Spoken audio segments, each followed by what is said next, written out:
this wider perspective, so much of what we do to each other must have the rest of creation shaking their heads in disbelief. The fact is that someone born in the United States is not more special than someone born in Mexico.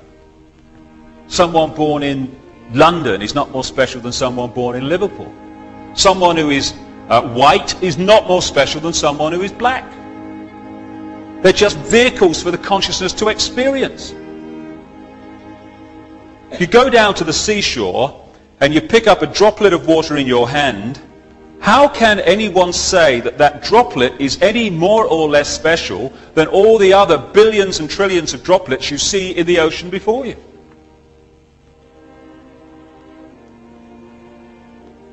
So when I began to understand all this and appreciate this other explanation to dogmatic religion and this world is all there is science, I started to ask a few questions of this situation. Like, how come that this explanation, at the very bottom line least, is as credible as the other two? How come the other two get guaranteed airtime, often no questions asked, here's your airtime, say what you like, and the alternative to both of them is ridiculed, condemned, or suppressed by reflex action? The answer that I came up with was that clearly some people don't want the public to have access to this information. But who and what and why? And I began to ask other questions. Like, I don't know about you, but I've met a lot of people in my life, and I can't, to my knowledge, recall anyone who wanted a war, who had any interest in wars, who felt that wars were anything but horrific and to be avoided. So I thought, how come the world's been awash with wars throughout the century? Who's behind them? Or what? Or why? Then I kind of looked at this economic system that controls the world. An economic system that is so sane that the more successful it is in its own terms, the quicker it destroys the planet. It's the perfect environmental and human assassin. It insists every year that we take more from the earth even quicker, turn it into even more things, sell even more things, consume even more things, throw away even more things, to worship the real God of the modern world, economic growth. It insists that every year 20% of the people of the world consume 80% of the resources, while leaving the other 80% to get by on the other 20%. Crazy. Of course it is. But that's the economic system, take, make and throw away, that controls your life and mine. And that of 6 billion people nearly. So I thought, what's behind this self-destruction? Or who and why? I started to look at some of the other conventional wisdom that we pass on from generation to generation as the only way of doing things in this world. The wisdom that says, even though the economic system that I've just described is dismantling this planet, you ask a politician of any party anywhere in the world, what do we do to get out of this environmental situation? And they will say we must have more growth to raise the money to spend on the environment. If I said to you the way to put out a fire is to pour more petrol on it, you'd say he's out of his mind. But that's what the politicians are saying when they say about more growth to sort out the environment.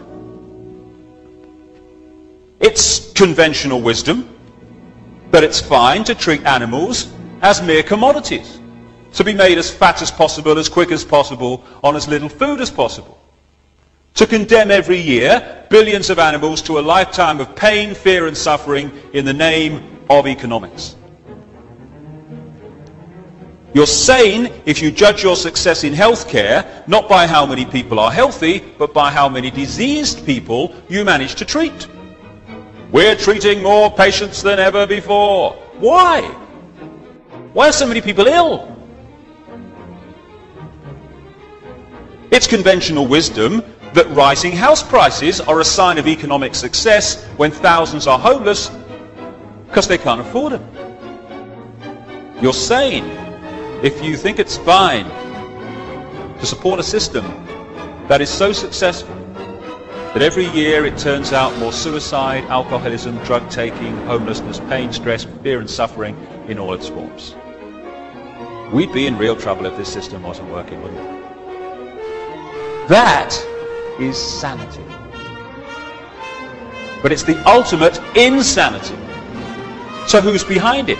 Or what and why? I began to realize too that against the background of this utter self-destruction, on this same planet is stunning wisdom. And I began to see also that there is a great difference between cleverness and wisdom. They're not the same thing. This system's very clever, but it isn't very wise, and it's the lack of wisdom that is the problem. And I began to see that what we call wisdom is often not found in this state-of-the-art letters after their name system. It's actually found in the native peoples that this system would see as backward.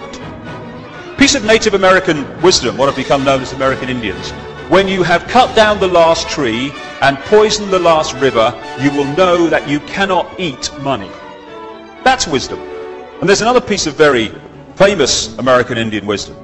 In 1854, the American government made an offer for Indian land. And under the system that I've been talking about, and the attitudes and the values that are indoctrinated into us, what should have happened is this chief should have said, right, well, I'm on a winner here, because it's a seller's market. I never put it on the market, therefore I'm in the driving seat. So what I'll do is duck and weave, and I'll crack on. I don't want to sell, get them to push up the price, and at the moment that I think they're going to pull out, I'll put out my hand and say, you've convinced me.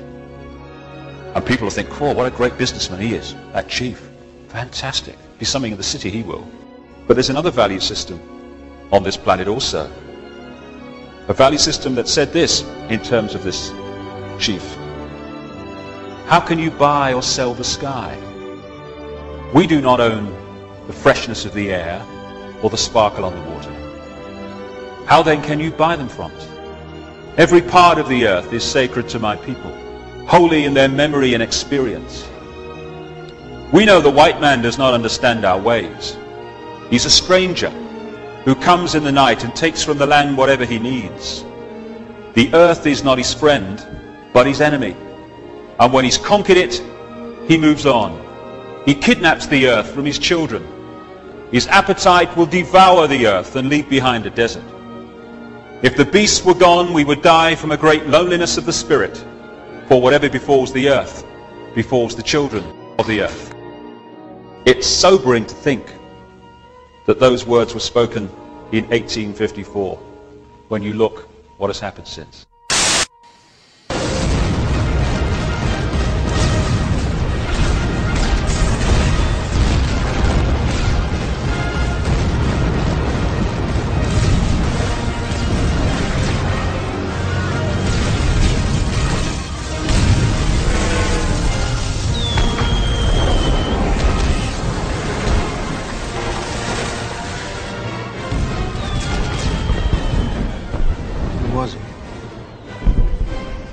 Who's Edmund Dantes? And who's my father?